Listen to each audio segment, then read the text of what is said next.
सभी को जय श्री राम, जय श्री राम, जय जय श्री राम। हाँ जी, कैसे हैं?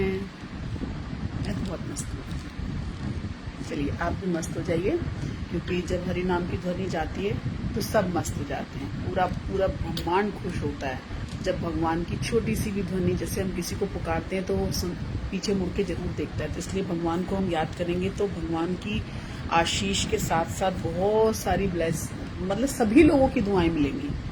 एक करनी, एक तीर से 1000 शिकाना निशाने। तो चलिए शुरू करते हैं। ओम पहले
शांति शांति शांति।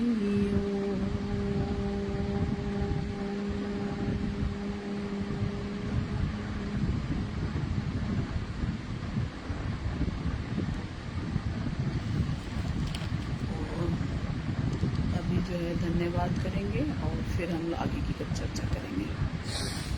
तो धन्यवाद प्रभु, धन्यवाद प्रभु, धन्यवाद प्रभु, धन्यवाद प्रभु, धन्यवाद प्रभु, धन्यवाद प्रभु, धन्यवाद प्रभु, धन्यवाद प्रभु, धन्यवाद प्रभु, धन्यवाद प्रभु, धन्यवाद प्रभु, धन्यवाद, धन्यवाद, धन्यवाद, शुक्रिया, शुक्रिया, शुक्रिया, thank you, thank you, thank you.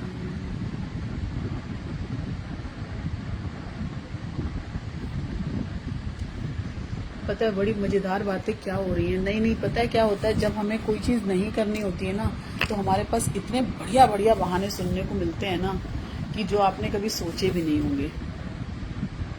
ये सबके जीवन में होता होगा। थोड़ा सा एनालाइज करेंगे तो पता चलेगा कि अगर 5 मिनट या 10 मिनट के लिए भी हम कहेंगे ना कि प्रार्थना कर लीजिए, प्रेयर कर लीजिए, कुछ कर लीजिए, हमारे पास तो ये हो गया, हमारे पास वो हो गया। अरे हिंदू सनातन धर्म में तो टाइमिंग का कोई बाउंडेशन ही नहीं है। आप कभी भी करिए, जब जागो तब सवेरा। और वैसे तो प्रार्थना के लिए नहीं, भगवान कहते हैं कि आपके अंदर अगर दृढ़ संकल्प है, आपके अंदर अगर जिज्ञासा है, जुनून है ना किसी चीज के लिए, तो आप ये मत सोचिए कि दिन है या रात है। और जब सब चीज एक ही चीज की पूजा करते हैं ना, और उसके आप विपरीत कुछ दूसरे समय पे करेंगे तो भी भगवान का ध्यान जाएगा। आप जरूरी नहीं है भोर में 5 बजे उठ के डुगडुगी बजाइए या 3 बजे उठ के करिए, मत करिए। अगर आप वर्किंग में हैं, आपको किसी ने नहीं कहा, किसी ग्रंथ में नहीं लिखा कि आप अपने कर्म छोड़कर और भगवान का नाम लीजिए और फिर सवेरे आंख ना खुले तो ऑफिस देर से पहुंचिए और सबकी डांट खाइए। कहीं पर ये नहीं लिखा हुआ है। तो आप अपने एंड से, हाँ, ये बहाने मत बनाइए कि रीजन ये था। आपको करना है। हम अगर पिक्चर जाते हैं, हम अगर किसी गेस्ट को अटेंड करते हैं, हम मार्केट जाते हैं, शॉपिंग करते हैं, कुछ भी करते हैं, हम अपना समय खुद मैनेज करते हैं और वो सबको आता है। अगर कोई ये कह रहा है ना, तो वो सीधा सीधा ड्रामा कर रहा है, ढोंग कर रहा है। और इसकी कहीं कोई माफी है, मैं तो क्या ही कहूंगी, अपना ही नुकसान है। हम सोचते हैं ना हम ये नहीं करेंगे तो क्या हो, अरे कुछ भी नहीं होगा। प्रभु को थोड़ी कुछ फर्क पड़ना है, फर्क आपको पड़ रहा है, आपका नुकसान है। आपका एक एक क्षण, एक एक पल इतना अनमोल है। अगर उसे हमने हरि नाम से भर दिया तो वो बिल्कुल अमूल्य हो जाएगा, और नहीं किया तो वो मूल्य रहित हो जाएगा। कुछ उसका मूल्य ही नहीं है। वो जैसे हम कभी रेंट के मकान में रहते हैं और हम रेंट दे रहे हैं ना, तो वो क्या है, वो वाला पैसा हमारे किसी काम का नहीं, वो बेकार है। और वही हम अगर अपने घर में रहते हैं, हमारा अपना है, जैसे ये शरीर हमारा अपना है, तो इसके लिए हमें खुद को प्रयास करना है कि वो स्वस्थ रहे, ठीक रहे और हम अपना कर्म कर सकें। और अगर हम नहीं करेंगे तो क्या होगा, बीमार हो जाएंगे। तो बीमार होके भी तो पैसा डॉक्टरों को जाएगा। हम किराए के मकान में रहते हैं, 1 महीना बीत जाता है, हमें रेंट भरना पड़ता है। तो जो हमें क्यों रहना है रेंट के मकान में, आप बताइए। हमारा ये जो हमें भगवान ने, स्वतः हम इसके मालिक हैं, हमें भगवान ने ये घर दिया है, तो हमें इसकी सुरक्षा करनी है कि नहीं करनी, इस पे अपने श्वासों पे पहरा लगाना है कि नहीं लगाना है। हरि नाम का पहरा लगाएंगे, कोई भी गलत एक्टिविटीज या नेगेटिविटी अंदर जा ही नहीं सकती। ये लिख लीजिए। आपको खुद इंट्यूशंस हो जाएंगे, आपके रास्ते खुद, आपके जितने कांटे होंगे ना आगे पीछे सब हट जाएंगे। हट नहीं पाएंगे तो आपके पास ऐसी चप्पल प्रोवाइड कर दी जाएगी कि आप उस पर चल के अपना रास्ता पार कर लो। आपको कुछ ना कुछ उसका सोल्यूशन जरूर मिलेगा। और हम पता है फालतू के चक्कर में रहते हैं। आज शुक्र है तो हमें ये नहीं करना, आज शनिवार है तो हमें ये नहीं करना, फलाना नहीं करना। अरे कुछ नहीं होता इन सब चीजों से। आप अपने कर्म प्रधान विश्व करी राखा, गीता में भगवान कहते हैं कि सिर्फ कर्म का महत्व है। एक आदमी था, आदमी ही था, उसके फादर की डेथ हो जाती है। अब वो बहुत परेशान रहता है कि मेरे फादर को मुक्ति नहीं मिल रही, मुझे सपने में दिखाई दे रहे हैं, मुझे फलाना हो रहा है, मुझे ढिमाका हो रहा है। तो किसी ने उसे कहा कि वहां पे एक संत आए हुए हैं, आप उनसे जाके, बुद्ध आए हुए हैं, आप उनसे पूछिए, वो आपके पिता को स्वर्ग भेज देंगे और मुक्ति प्रदान करा देंगे। और गांव के लोग थोड़े से बड़े भोले होते हैं, वो इन सब चीजों को ज्यादा फॉलो करते हैं। तो उन्होंने बोला अच्छा ऐसा हो सकता है, उसने कहा हाँ। अब वो वहां से जो भोला व्यक्ति था वो उसके पास पहुंचा, बुद्ध जी वहां थे, उनसे बोला कि जो है मेरे पापा को जो है स्वर्ग में पहुंचा दीजिए, वो बहुत परेशान है। तो उसने कहा अच्छा।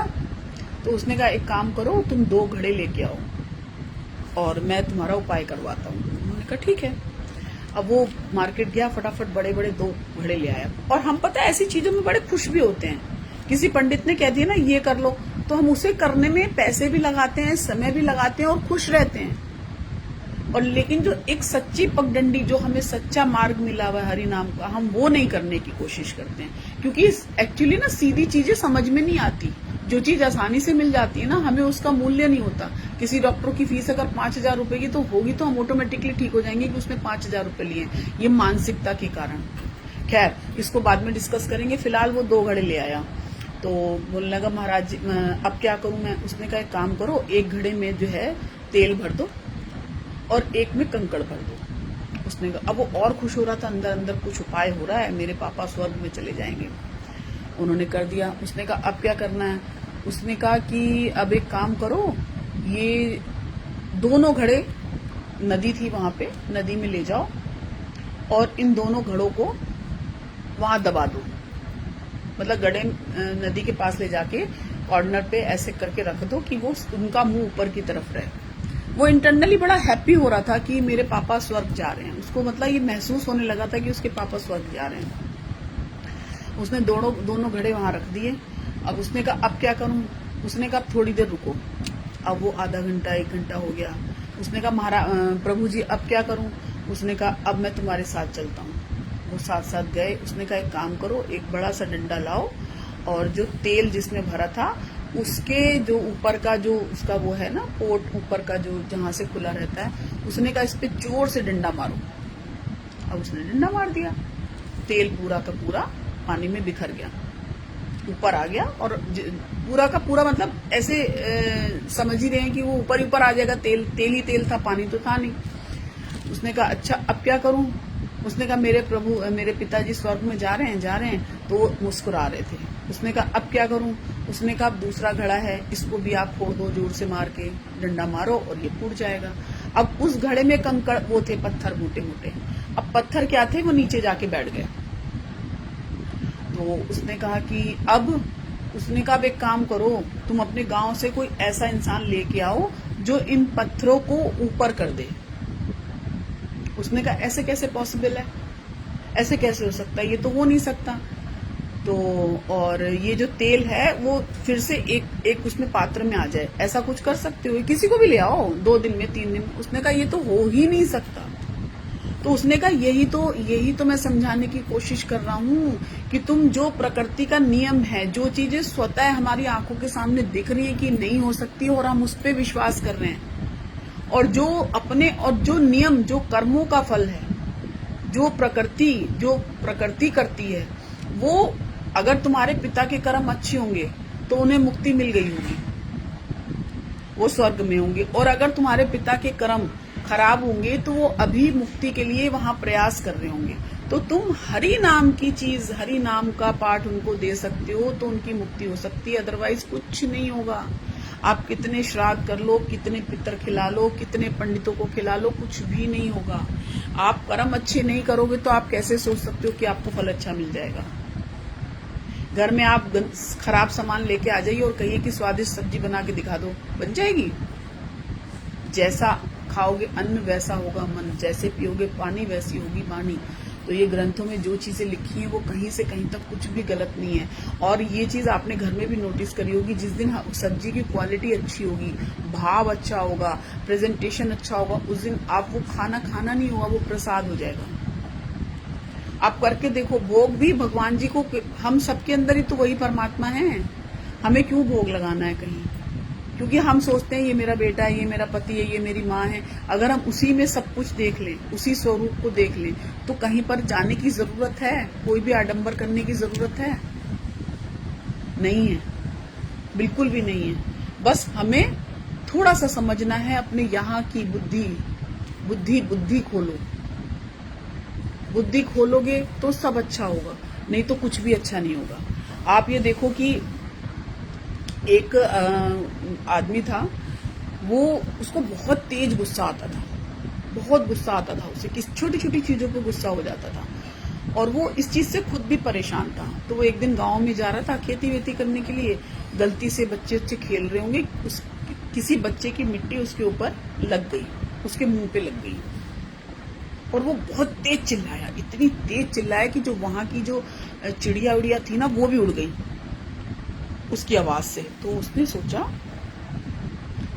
कि मतलब वो अंदर ही अंदर इतनी ग्लानि फील कर रहा था कि मैं इतना दुष्ट हूँ, मेरी आवाज में इतनी कर्कशता है कि पक्षी तक मेरे से डर रहे हैं।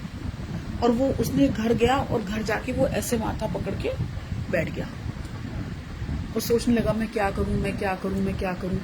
तो उसकी पत्नी बोली कि एक संत आए हुए हैं और आप उनसे इसका कुछ उपाय पूछ के आइए, वो आपको कुछ न कुछ रास्ता दिखाएंगे। तो उसने बोला संत तो कुछ बात ही नहीं करते, वो तो शांत रहते हैं, उन्हें तो गुस्से का मतलब भी नहीं पता होगा, तो वो क्या बताएंगे मुझे, कुछ भी नहीं बता पाएंगे वो तो उन्होंने कहा नहीं आप जाइए, संतों के पास हर प्रॉब्लम का सोल्यूशन होता है, आप जाइए। तो वो चले गए संत के पास गए। उन्होंने पहले वो अपने मेडिटेशन में बैठे थे, जब वो मेडिटेशन से उठे तो उनसे पूछा कि महाराज मुझे ना बहुत गुस्सा आता है, मैं क्या करूं, मुझे आप समझा दीजिए।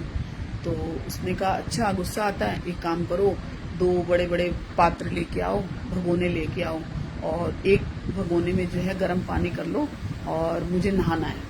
तो उनको लगा सर्दी का मौसम है, चलो नहाना होगा। तो उसने वो गया, एक पात्र में उसने जल भरा, दोनों पात्रों में जल भरा और एक भगोने को पूरा अच्छे से उबाल दिया खोलता हुआ। अब उसने कहा अच्छा इसको ले आओ। वो संत के पास लेके गया और उसको बोला कि तुम ऐसे बिल्कुल गर्दन ऐसे करके बोला कि इसमें अपना चेहरा देखो। तो उसने कहा दिख रहा है तुम्हें कुछ? उसने कहा नहीं। उसने कहा थोड़ा और नीचे ले जाओ। उसकी तो गरम गरम भाप मुंह पे लगने लगी। तो उसने कहा कि नहीं मुझे कुछ नहीं दिख रहा। तो उसने कहा और थोड़ा सा देखने की कोशिश करो। उसने कहा धुआं ही धुआं है, मुझे दिखेगा कैसे? तो कह रहे बस यही चीज तुम्हें समझनी है कि जब ये उबलता हुआ पानी है तो तुम्हें कुछ नहीं दिख रहा। उसी तरह जब हमें गुस्सा आता है तो हमारा अंदर जो खून उबल रहा है ना, तो हमें कुछ समझ में नहीं आता। तो हमें थोड़ा सा उस पात्र को उसको छोड़ दो। फिर उन्होंने दूसरे पात्र की तरफ कहा इसमें देखो। उसने कहा कि हाँ इसमें सही दिख रहा है। फिर उस महात्मा ने क्या कहा, एक मिट्टी का ढेला लाके जो ठंडा वाला पात्र था उसमें एक मिट्टी का ढेला डाल दिया। उसने कहा ये आपने क्या किया? उसने कहा कि थोड़ी देर रुको, अभी ये पानी गंदा हो गया है, तुम थोड़ी देर रुको, उसके बाद तुम्हें इसी में अपना चेहरा साफ दिखने लग जाएगा। तो उसने किया वही चीज। आधे घंटे बाद वो मिट्टी नीचे बैठ गई। मिट्टी नीचे बैठने के बाद उसको अपना चेहरा दिखने लग गया।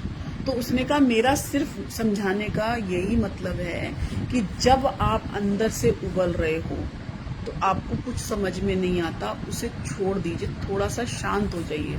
उस समय थोड़ा सा आप इधर उधर अपने आप को डिवाइड कर दीजिए तो आपका ठीक हो जाएगा। और जितना आप रिलैक्स होके उस चीज को करोगे, कोई भी चीज करोगे, तो आपको आपके डिसीजंस बहुत अच्छे हो जाएंगे। तो उसने कहा हाँ ये बात तो ठीक कह रहे हैं। उसने कहा मतलब समझ गए? उसने कहा हाँ। उसने कहा आपका गुस्सा भी शांत हो जाएगा, आप वहां से हट जाइए, किसी से बहस मत करिए और अपने कर्मों की तरफ ध्यान दीजिए। आपके कर्म अच्छे होंगे, आपका कोई भी कर्म खाली नहीं जाएगा, कभी भी नहीं जाएगा, कभी भी नहीं जाएगा। एक लेडी थी, वो क्या करती थी, डेली एक महात्मा को 2 रोटी बना के देती थी, है ना। अब वो जो महात्मा आते थे ना, वो पता है हमेशा एक ही चीज बोलते थे कि बुरा बुरा मेरे पास रह जाए, अच्छा अच्छा लौट के आए।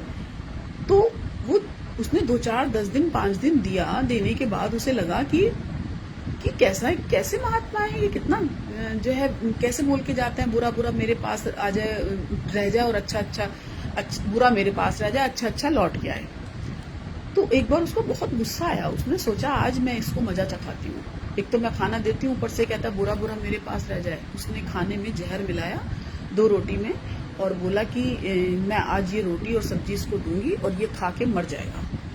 लेकिन उसने रोटी बना ली, सब्जी बना ली, लेकिन उसके इंटरनल मन में एक आवाज आ रही थी कि इतने दिनों से तूने एक अच्छा काम कर रही हो, तुम उस पर पानी क्यों फेर रही हो?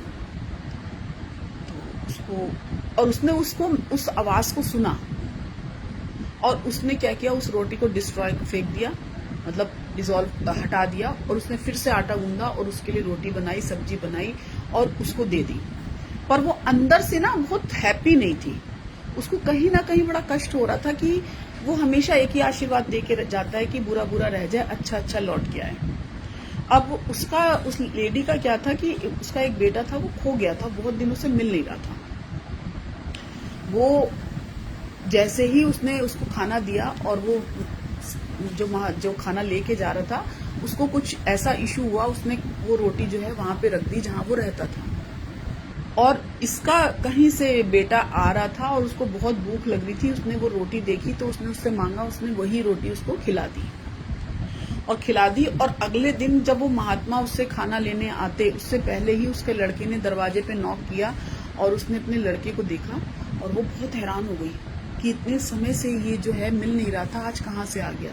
तो उसने कहा, माँ आ तो मैं पहले ही जाता, मुझे बहुत भूख लग रही थी और भूख मुझे बहुत ज्यादा लग रही थी, मैं कल आ नहीं पाया, रास्ते में ही रुक गया और फिर मुझे 2 रोटी किसी एक साधु ने दी मुझे, मैंने उस रोटियों को खाया, तब मैं यहाँ तक आ पाया।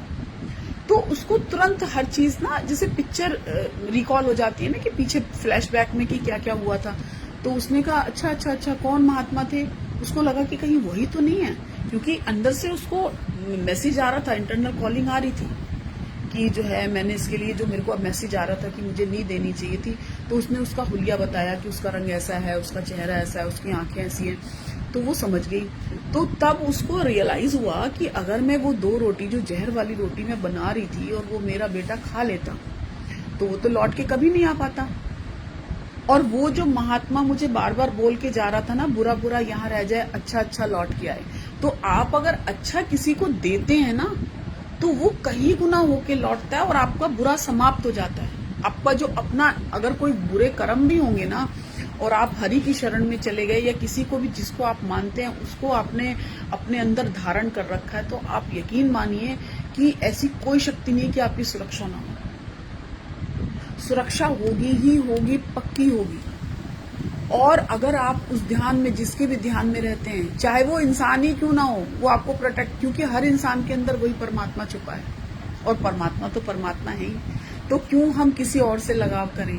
और इस समय तक आते आते जो हमारी सेम एज ग्रुप के हैं, 30 से ऊपर हो गए, 40, 45, 50, 55, 60, 70 के, तो उनको कम से कम दुनिया में ये समझ के तो समझ आ ही जाता है कि कुछ नहीं है सिवाय प्रभु के।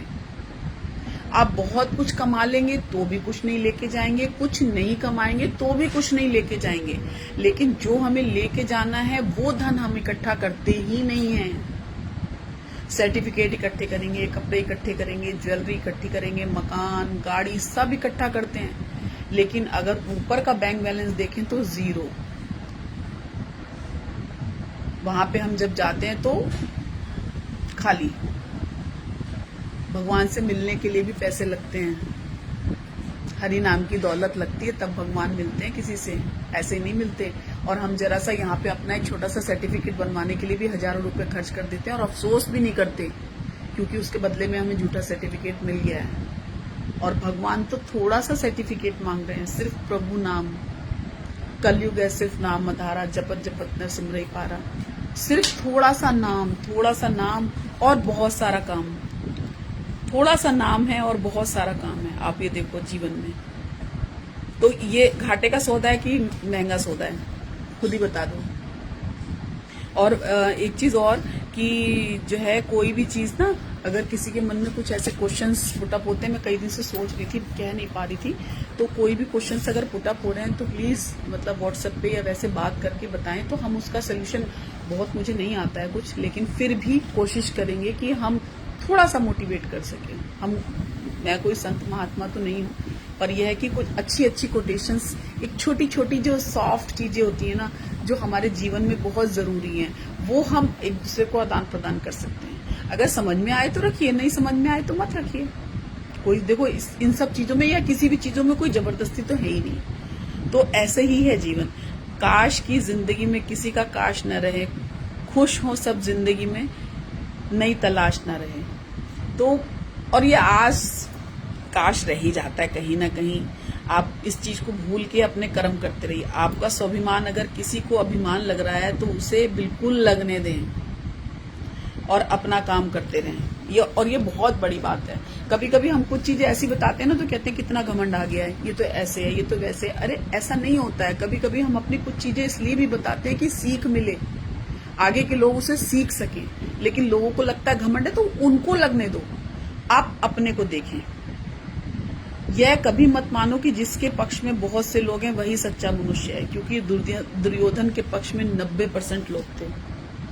क्योंकि जहां पे दौलत आ जाती है ना, एक बार क्या हुआ, लक्ष्मी जी विष्णु जी को कहने लगी कि देखो तुम्हारी कितनी चर्चा होती है, लोग कितना धर्म को मानते हैं। उसने कहा धर्म को नहीं, मुझे नहीं मानते, तुम्हें मानते हैं। उसने कहा नहीं नहीं ऐसा नहीं है। उसने कहा चलो एक डेमो देते हैं, लोगों को जाके देते हैं, देखते हैं। तो विष्णु जी गए साधु का रूप धारण करके, उन्होंने कहा कि मुझे कथा करनी है। तो गांव के लोग बड़े खुश हो गए और कथा रखी गई। कथा रखने के बाद जो है कथा पे बहुत सारे लोग आए। पहले दिन बहुत सारे लोग आए, दूसरे दिन और सारे लोग आए, पूरा गांव इकट्ठा हो गया। अब जब तीसरा दिन आया तो सारी गांव की स्त्रियां जब उधर जाने लगी तो लक्ष्मी जी एक बूढ़ी अम्मा का रूप बना के आई। उन्होंने कहा मुझे बेटा बहुत प्यास लग रही है और मुझे पानी पिला दे। तो उन्होंने कहा नहीं मुझे कथा में जाना है, बहुत देर हो रही है। उसने कहा बेटा पिला दे, मुझे बहुत प्यास लग रही है। तो उसको दया आ गई, उसने कहा अच्छा चलो पिला देती हूँ, कोई बात नहीं, पानी तो मांग रही है, 5 मिनट लेट हो जाऊंगी कथा में, कोई बात नहीं, ये कर्म बहुत ज्यादा जरूरी है। अब उसने पानी पिलाया और पानी पिलाते ही जिस गिलास में उन्होंने पानी पिलाया वो पात्र सोने का हो गया। अब तो वो बुढ़िया बिल्कुल कथा वथा भूल के बढ़िया मजे से बैठ गई कि ये तो चमत्कारी बुढ़िया है, और इसको उनकी सेवा करने लगी। अब जैसे ही ये बात निकली, और गांव में क्या होता है कि कोई भी चीज आज जैसे तो आज तो आप भी ऐसे ही होता है, मोबाइल और इसके थ्रू बहुत जल्दी मैसेज पहुंच जाते हैं। तो वहां पे हुआ कि एक बूढ़ी अम्मा आई है, वो कोई भी चीज को छूती है पात्र में और प्रसन्न हो जाती है तो सोने का हो जाता है। अब जितनी संख्या उनकी कथा सुनने के लिए वहां जा रही थी वो धीरे धीरे धीरे धीरे वहां कन्वर्ट हो गई लक्ष्मी जी के पास। अब जब लक्ष्मी जी के पास कन्वर्ट हो गई तो वही जो साधु कथा कर रहे थे विष्णु जी, वो लक्ष्मी जी के पास गए और आंखों ही आंखों में बात हो गई, आंखों ही आंखों में इशारा हो गया, बैठे बैठे सच्चाई का इशारा हो गया। तो वहां गए और उन्होंने बोला देखा ये जो दुनिया है ना ये तुम्हें प्यार करती है, तो इसीलिए, और सच्चा धन जो होगा, अगर मुझे लोग प्यार करेंगे तो तुम तो ऑटोमेटिकली आ ही जाओगी, तुम तो ऑटोमेटिकली आ जाओगी, लेकिन जो दिखता है वही दिखता है। तो भगवान का नाम नहीं दिख रहा है लोगों को, यहाँ का जो अध्यात्म नहीं दिख रहा है, भौतिक जगत दिख रहा है, और वो उसी दौलत को इकट्ठा कर रहे हैं, इसलिए अशांत है और वो मेडिटेशन कर रहे हैं, मेडिटेशन सेंटरों में भाग रहे हैं, लेकिन कहीं कुछ नहीं मिलेगा, कहीं भी नहीं मिलेगा अगर आपके अंदर सच्चाई नहीं है। तो अहंकार के समाप्त होते ही ईश्वरीय कृपा अनुभव होने लगेगी और सहजता से होने लगेगी। सिर्फ थोड़ा सा वक्त दें, आवश्यकता और इच्छाओं में फर्क सीखें, मुश्किलें अपने आप खत्म हो जाएंगी। क्योंकि जो इच्छा है ना वो तो बहुत सारी हो सकती है, आपको नया घर चाहिए, गाड़ी चाहिए, कपड़े चाहिए, सोना चाहिए, लेकिन आवश्यकता क्या है कि रोटी कपड़ा और मकान, हमें ये 3 चीजें मिल जाएं तो हमारा काम चल जाता है। तो हमें अपनी आवश्यकताओं पे ध्यान देना चाहिए, ना कि इच्छाओं पे, और ना दूसरों के साथ हमें कंपटीशन करना है। सुख और दुख में बहुत थोड़ा सा फर्क होता है। जो बात मन को स्वीकार कर हो वो सुख है, और जो बात मन को अस्वीकार हो वो दुख कहलाता है। पहले लोग झूठ बोलने से डरते थे कि गुनाह होगा, अब लोग सच बोलने से डरते हैं क्योंकि नुकसान होगा। वाह क्या बात है, बहुत ही बढ़िया। शब्दों का भी तापमान होता है, ये सुकून भी देते हैं और जला भी देते हैं, ये भी सच है। क्योंकि हमारी बड़े बुजुर्ग थे ना, हमारी सास कहती थी कि यही जबान धूप में बिठाती है, यही छांव में बिठाती है। तो कम से कम हम गुड़ दे नहीं सकते तो गुड़ जैसी बात तो कर सकते हैं, तो अच्छा तो बोलें, हम किसी की इंसल्ट तो ना करें। जो चीज हमें खुद को नहीं अच्छी लग रही हम दूसरों को कैसे परोस सकते हैं, जो खाना हम खुद नहीं खा सकते हम दूसरों को कैसे दे सकते हैं, और बासी खाना हम किसी को खिला दें, सड़ा हुआ गंदा खाना कैसा लगेगा। तो वाक्य भी वही काम करते हैं। तो इसलिए अपने को हम बदल सकते हैं, दूसरों को हम नहीं, तो हम अपने को बदलें। जब तक बोलते रहोगे तब तक सुनोगे कैसे, जब तक सुनोगे नहीं तब तक समझोगे कैसे, जब तक समझोगे नहीं तब तक कुछ करोगे कैसे, और जब तक कुछ करोगे नहीं तब तक कुछ सीखोगे कैसे। लेकिन थोड़ा थोड़ा सबकी मानना चाहिए, सुननी चाहिए, समझनी चाहिए और प्रार्थना करनी चाहिए। प्रार्थना करते समय व्यक्ति के मंदिर में होना चाहिए। मन जो है मंदिर के अंदर, और अपने जो इष्ट हैं उनको हमें अपनी आंखों की छवि के अंदर बसाना चाहिए जब हम उनसे वार्ता कर रहे हैं। किंतु व्यक्ति के मन में ईश्वर का होना, क्योंकि अगर वो नहीं है ना, और हमारे मन में ये चल रहा है कि दूध गिर जाएगा, बच्चों को स्कूल भेजना है, टिफिन बनाना है, अभी मुझे यहाँ जाना है, तो कुछ फायदा नहीं है। आप मत बैठिए, भगवान की पूजा मत करिए। अगर आपका मन नहीं लग रहा, आप बिल्कुल मत कीजिए। आप चलते फिरते करते रहिए। विधाता की अदालत में वकालत बड़ी न्यारी है। खामोश रहिए, कर्म कीजिए, सबका मुकदमा जारी है। एक दिन सबका समय आएगा और उसका फल भी मिलेगा।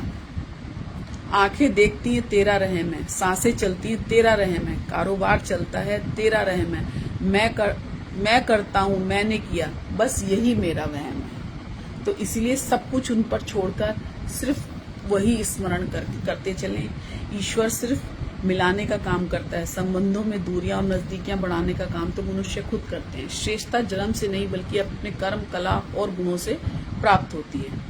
तो जीवन में जो भी कर रहे हैं, हम अपने को ठीक कर सकते हैं। बार बार मैं एक ही चीज कह रही हूँ, अपने को कर सकते हैं। विरोधी कितने भी हों, इसका प्रभाव नहीं पड़ता। बस साफ साथ देने वाला अगर हमारे पास है, हमारा प्रभु, हमारा गुरु, हमारा जो भी सहयोगी, वो बहुत बड़े हैं। लिखने वाले ने तो लिख दिया, दौलत साथ नहीं जाएगी, पर यह नहीं लिखा कि मरते दम तक बहुत काम आएगी। और अगर इस चीज को आप छोड़ देते हैं और भगवान की दौलत इकट्ठी करते हैं, तो ये दौलत तो खुद पीछे पीछे आएगी। जिंदगी जीने के लिए अनेक तरीके हो सकते हैं, मगर सर्वश्रेष्ठ तरीका वही है जिससे स्वयं को संतुष्टि मिले और दूसरों को कष्ट ना पहुंचे। हर जवाब शब्दों में नहीं आता, कभी रास्ते बदल जाते हैं और हम समझते हैं हमें रोका गया है, जबकि हमें बचाया जा रहा होता है। भक्ति कोई दिखावा नहीं है, यह तो वो सुकून है जो हर दर्द को सहने की ताकत दे देता है। सही बात है, बहुत बहुत मिलता है, बहुत मिलता है, और बस हमें महसूस नहीं होता, हम महसूस करना नहीं चाहते। हमें इंटरनल कॉलिंग आती है कि सब अच्छा हो रहा है, लेकिन हम फिर भी उसे झुठलाने की कोशिश करते हैं। ठोकर भी जरूरी है जिंदगी में, इंसान संभल कर चलना सीख जाता है। तो हमें सीखने के लिए, हमें कुछ भी करने के लिए, कुछ भी समझने के लिए, हमें सिर्फ एक ही चीज करनी है। और अगर जैसे आज मेरी एक जगह किसी से बात हो रही थी कि जो है मेरा मन नहीं करता कहीं दुनिया में, मेरा मन करता मैं मेडिटेशन में ही रहूं, तो मैंने उसको यही बोला, मैंने कहा देखो, जहां पे हमारा एक होगा ना रास्ता, हमारा बिल्कुल निगाह मछली की तीर पे होगी, आंख पे होगी और तीर सीधा निशाने पे लगेगा, तो आप मंजिल तक पहुंच जाओगे। और आप जिस काम में आपका मन करता है ना, वो काम करने में आपको आनंद भी आता है और उस मंजिल को आप बहुत अच्छा और बहुत ऊंचाई तक ले जा सकते हो। तो जिस चीज में आपका मन कर रहा है ना, मैं तो जब बच्चे छोटे थे, पढ़ते थे, मैं कहती थी कुछ भी करो, लेकिन करो बढ़िया, टॉप पे जाओ। अगर आपको कबाड़ी का भी काम करना है तो कबाड़ी के भी टॉप पे जाओ, उसका भी नाम है, लेकिन जो भी करो उस पर 100% करो। आप 100 में से, जैसे वो एग्जाम दे के आते थे, तो मैं उनसे एक ही चीज पूछती थी कि 10 में से कितने क्वेश्चन किए हैं। वो कहते थे मम्मी 4, 5। मैंने कहा कोई बात नहीं, वो 5 ठीक किए ना। बोले हाँ, बस इतने में बात बन जाती है। पता चले हमने 10 किए, 10 में से आधे गलत हुए, आधे सही किए, सारा माइनस हो जाता है। तो हमें कुछ एक क्वेश्चन भी करें ना, तो बहुत सफाई से और बहुत समझदारी से करें, ताकि पढ़ने वाले को भी आनंद आ जाए, उसको 10 में से 10 देने के बजाय वो 12 दे के चला जाए। तो इसी तरह हमारे अपने कर्म भी हैं कि हमें थोड़ा भगवान की तरफ से भी अगर हम अच्छे कर्म करते हैं तो हमें बोनस मिल जाता है। वो बोनस क्या है? भगवान का आशीर्वाद तो ऑल टाइम है।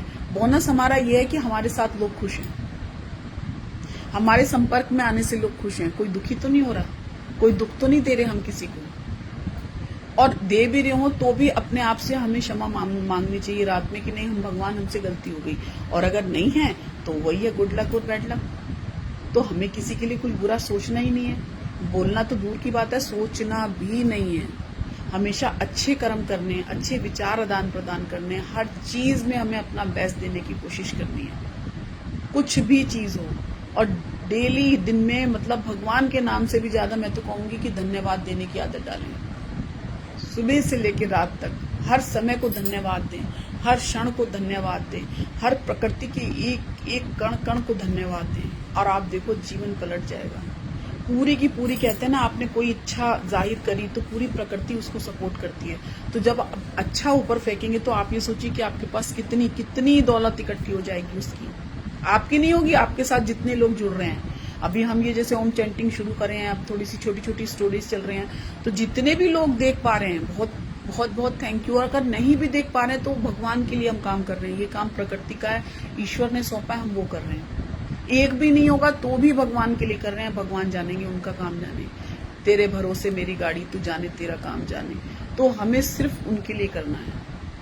और जो भी जुड़ रहे हैं वो सब बहुत अच्छे हैं, और जो नहीं जुड़ रहे हैं वो भी बहुत बहुत अच्छे हैं। तो सभी खुश हों, स्वस्थ हों, संपन्न हों, आनंद हो, और बहुत बहुत बहुत सारी शांति हो, और सभी स्वस्थ हो जाएं। जितने बच्चों के आग्रह आ रहे हैं और उनकी रिक्वेस्ट एक्सेप्ट भी कर रहे हैं भगवान, और धन्यवाद देने के लिए तो मेरे पास शब्द ही नहीं है, लेकिन मैं उनकी तरफ से भी धन्यवाद दूंगी। तो सभी को जय श्री राम, जय श्री राम, जय श्री राम।